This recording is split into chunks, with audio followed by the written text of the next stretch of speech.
त्रेता युग में पाप और पुण्य के बीच एक भयंकर युद्ध हुआ था, जिसमें पुण्य के पक्ष में थे मर्यादा पुरुषोत्तम भगवान श्री राम और पाप का प्रतीक था आतताई राक्षस रावण। मेघनाद ने ब्रह्मास्त्र का आह्वान कर दिया। ब्रह्मास्त्र के प्रभाव से तत्क्षण ही समस्त 64 करोड़ वानर सेना युद्ध भूमि में मरणासन होकर गिर पड़ी। शेषावतार श्री लक्ष्मण सहित परात्पर ब्रह्मा के अवतार प्रभु रघुनंदन श्री राम भी। तब जामन जी के स्मरण करने पर हनुमान अंतिम आशा के रूप में प्रकट हुए।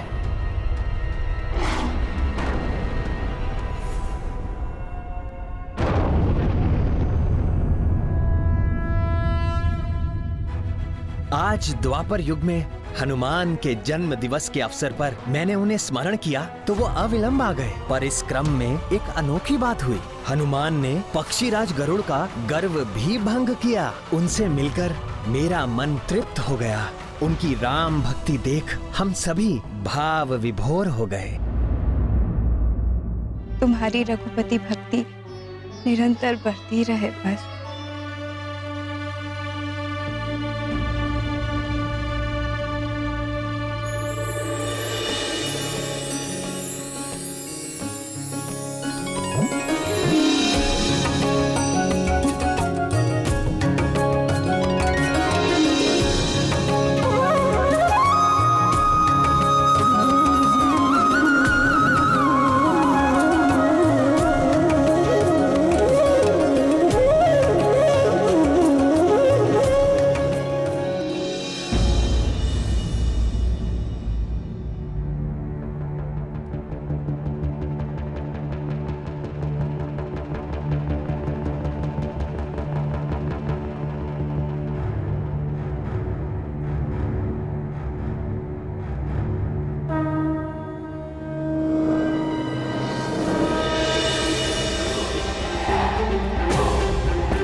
हमारे अस्त्र को आपने अपने मुख में स्थान दे दिया। ये मित्रता कब हुई प्रिय हनुमान? इनसे वाद विवाद करने में आपको प्रतीक्षा करनी पड़ती प्रभु, इसलिए मैंने सोचा अपने मुख में ही स्थान दे दूं।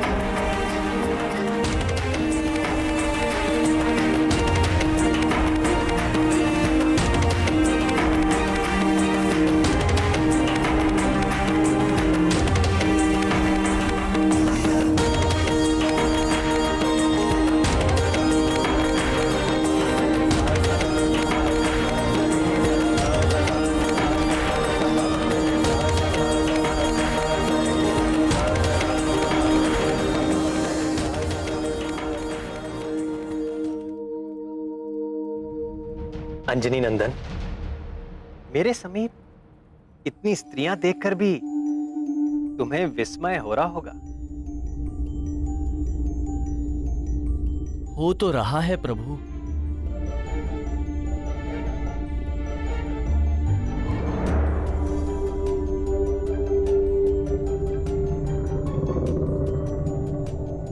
कौन हैं ये माताएं?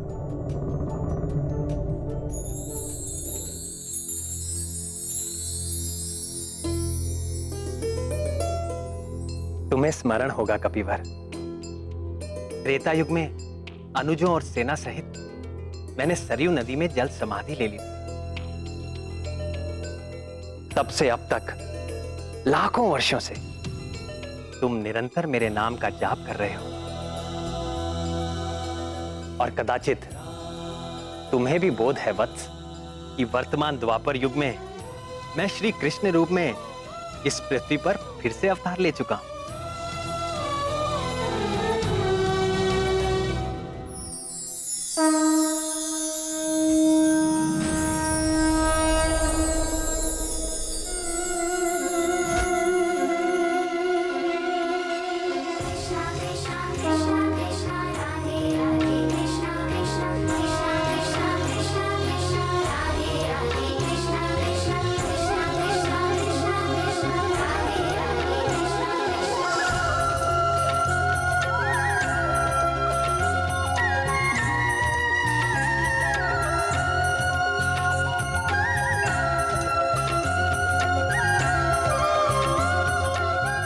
और कदाचित तुम्हें यह भी ज्ञात होगा कि इस अवतार में मैं 16 सहस्र 108 रानियों का स्वामी हूं। यहां उपस्थित ये सारी स्त्रियां मेरी विवाहिता हैं। तुम तो सदैव मेरे हृदय में वास करते हो प्रियवर। तुम तो मेरा स्वभाव जानते हो। मैं समदर्शी हूं, सबके साथ समान भाव रखता हूं। केवल तुम जैसे भक्तों पर मेरी विशेष कृपा रहती है। मैं तुमसे बहुत प्रसन्न हूं हनुमान। मांगो, वर मांगो। नाथ, यदि आप मुझसे सचमुच प्रसन्न हैं, तो मेरे हृदय में सदैव बसने वाले सीतापति, धनुष बाणी प्रभु श्री राम के रूप में मुझे पूर्ण दर्शन दीजिए।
तुमसा प्रिय मुझे कोई नहीं हनुमान।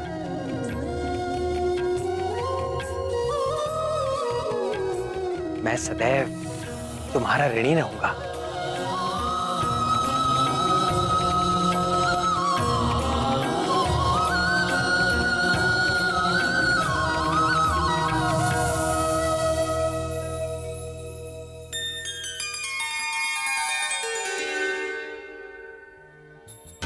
देखो हनुमान, अगले कल्प में तुम्हें ब्रह्मा जी का दायित्व धारण करके इस सृष्टि की रचना करनी होगी। करोगे ना?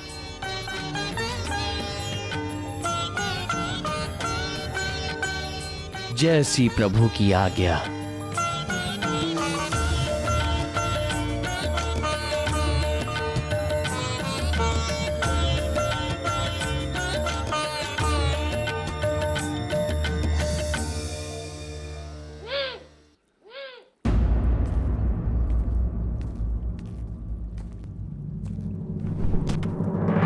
सुनो मित्र सुदर्शन, अभी यहाँ पर परमवीर हनुमान आने वाले हैं। सावधान रहना, भूलकर भी उनसे उलझना मत, नहीं तो। शिराज, वो तो आकर चले भी गए। आकर चले गए? बल ही नहीं, गति में भी वो मुझसे बढ़कर हैं। और मारक क्षमता में मुझसे भी बढ़कर। मित्र वैनते, मैं क्षमा चाहता हूँ। आज मैंने व्यर्थ ही आपके आगे अहंकार किया। नहीं नहीं अस्त्र शिरोमणि, भूल मेरी थी, क्षमा तो मुझे मांगनी चाहिए।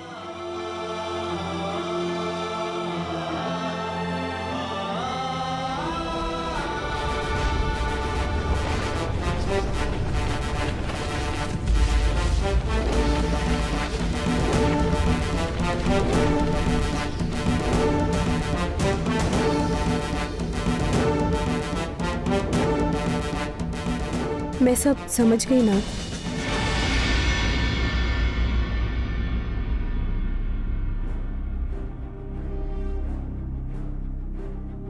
क्या समझ गई प्रिय? यही कि आपने ये सारी लीला मेरा गर्व भंग करने के लिए खेली। रानी सत्यभामा, आपके साथ अस्त्र शिरोमणि सुदर्शन का भी गर्व भंग हो गया है। और पक्षीराज गरुड़ का भी।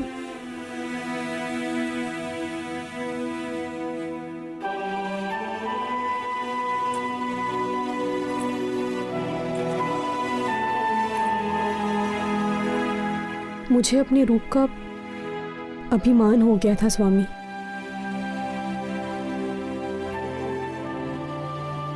मैं ये भी भूल बैठी कि आप कभी किसी पर आसक्त नहीं होते, मात्र लीला करते हैं।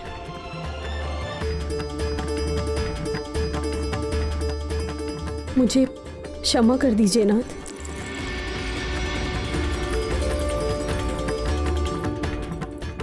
जहां अहंकार होता है वहां प्रेम नहीं रहता।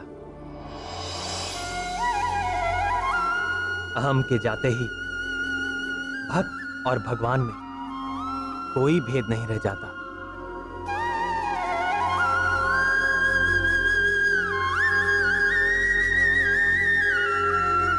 भक्त स्वयं भगवत रूप हो जाता है।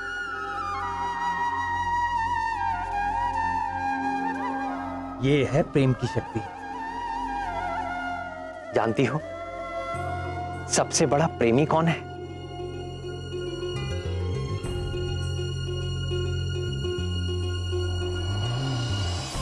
कौन नाथ?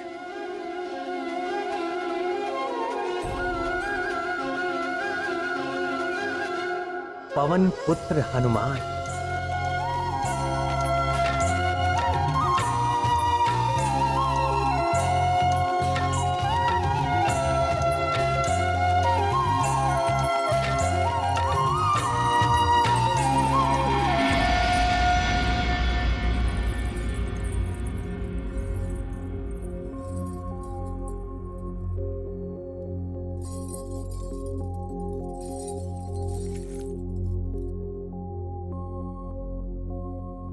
स्वामी, आपने महाबली हनुमान से यह क्यों कहा कि मैं तुम्हारा सदैव ऋणी रहूंगा?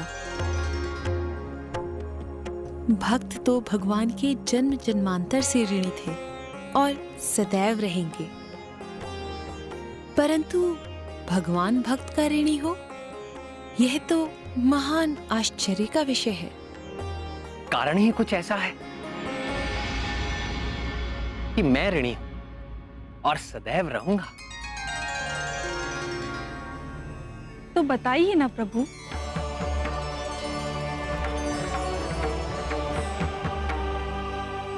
बताऊं? जी बताइए। तो सुनो।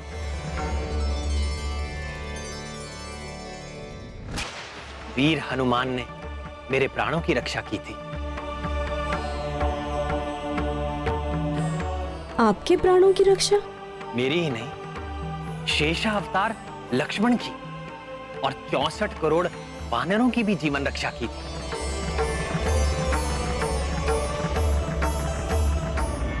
ये लंका युद्ध की बात। हमारी सेना के अद्भुत पराक्रम से राक्षस सेना त्राही त्राही करने लगी, तो रावण ने अपने मायावी पुत्र मेघनाथ को युद्ध भूमि में भेजा। ये मेघनाथ बड़ा ही कुशल योद्धा था। उसने ब्रह्मास्त्र का प्रयोग करके हमारी संपूर्ण सेना को मरणासन कर दिया। मैं अर्थात दशरथ नंदन राम, शेषा अवतार लक्ष्मण और वानर राज सुग्रीव सहित सारे योद्धा सबके सब मूर्छित होकर मृत्यु के मुख में जाने लगे। तब बुद्धिमान जामवान ने संकट मोचन हनुमान को बुलाया।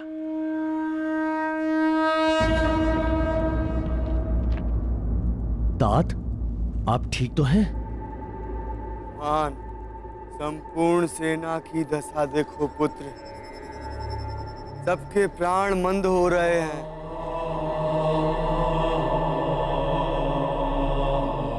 हाँ तात, सूर्य की प्रथम किरणों के साथ ही ये सभी सैनिकों के प्राण पखेरु हो जाए। अब केवल तुम ही हम सब की प्राण रक्षा कर सकते हो हनुमान। किसी दूसरे में ये योग्यता नहीं है। श्री राम भी इस घड़ी में तुम्हारे पराक्रम के आश्रय हैं। और मेरा पराक्रम मेरे प्रभु श्री राम के आश्रय। मैं जानता हूँ पुत्र, तुम्हें बहुत दूर हिमालय जाना होगा और ब्रह्मास्त्र के उपचार के लिए औषधियां लानी होंगी पुत्र। हिमालय? हिमालय तो यहाँ से सहस्रों योजन की दूरी पर है। चकित न हो राक्षस राज, विलक्षण हनुमान पवन पुत्र है और पूरी तरह सक्षम।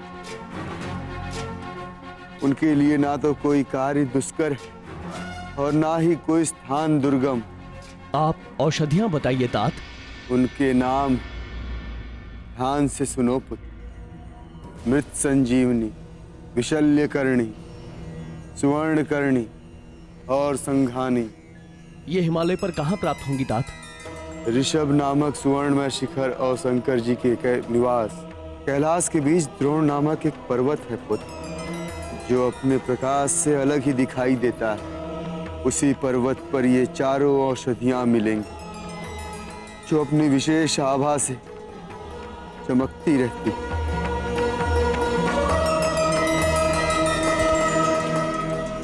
मुझे आज्ञा दीजिए तात। सफल होकर लौटो पुत्र।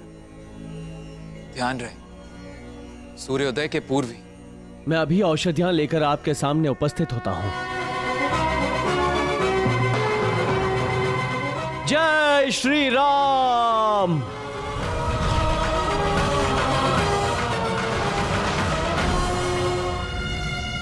सूर्योदय के पूर्व द्रोण पर्वत से औषधियां लाना अति दुष्कर ही नहीं, असंभव। वानर सेना के सारे योद्धा थे मेघनाथ के ब्रह्मास्त्र से आहत होकर मरणासन पड़े हुए हैं। ये अति दुष्कर कार्य करेगा। कौन करेगा? इस असंभव कार्य को करने का संकल्प हनुमान ने ले लिया। किसने? उसी हनुमान ने जिसने हमारी सुनहरी लंका को अपनी पूंछ से जलाकर काला कर दिया है।